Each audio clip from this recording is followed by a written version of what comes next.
ముందు మీకు చెప్పినట్లుగా అల్లం రసం నిమ్మరసం తేనె తీసుకొని 15 రోజులు ఆగిన తర్వాత ఆకలి బాగా పెరిగి తినాలనేటువంటి కోరిక మీలో పుట్టిన తర్వాత రాత్రి నిద్రపోయే ముందు ఒక అర్ధ గ్లాసు మంచినీళ్లలో ఒక 20 కిస్మిస్ పండ్లు, 2 అంజూరు ముక్కలు, ఇట్లా గుండ్రంగా ఉంటాయి అంజూరులు, 1 ఎండు ఖర్జూరం,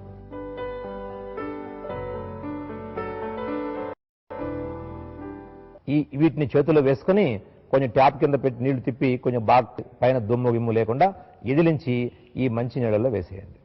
వేసి పెట్టి ఉంచండి.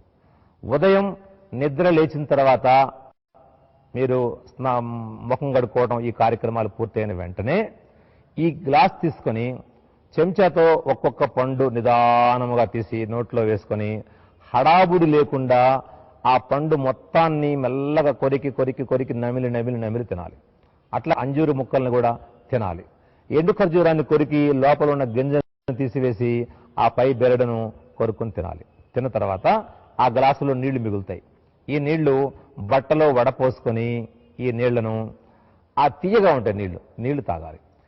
ఈ పండ్లు తిని నీళ్లు తాగిన తర్వాత 1 గంట సమయం వరకు మరి ఏ ఇతర పదార్థము తినరాదు.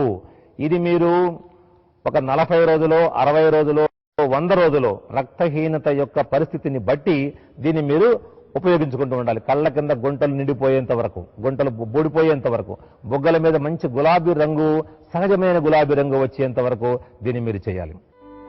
బీపీ అదుపుకు కానుక. కావాల్సిన పదార్థాలు: ఎండు ద్రాక్ష నల్లనివి 20, ఎండిన అంజూర పళ్ళు 2, కరపకాయ 1. తయారు చేసే విధానం: ఎండు ద్రాక్ష, అంజూర్, ఖర్జూరం వీటిని గ్లాసు నీటిలో పోసి రాత్రంతా నానబెట్టి పరగడుపునే ఆ నీటిని తాగి నానిన పండ్లను తింటే లో బీపీ అదుపులో ఉంటుంది. సాయంత్రం పూట ఒక 5 చిన్న టొమాటోలు, 1 క్యారెట్,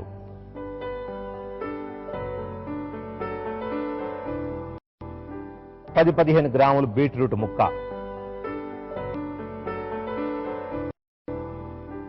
ఈ 3 తీసి శుభ్రంగా కడిగి ముక్కలు చిన్న ముక్కలు చేయండి. చేసి దాని మీద కొంచెం తేనె కానీ కండ చక్కెర కానీ చల్లండి. చల్లినా చల్లకపోయినా పర్వాలేదు. దీన్ని తయారు చేసుకుని సాయంత్రం 4 నుంచి 5-6 గంటల లోపు పిల్లలు కానీ పెద్దవాళ్ళు కానీ రక్తహీనతో బాధపడే వాళ్ళు ఎవరైనా సరే ఈ ముక్కలు చాలా రుచికరంగా ఉంటాయి. ఇది 2 ముక్కలు కమ్మగా తినండి, ఎర్రగా ఉంటాయి.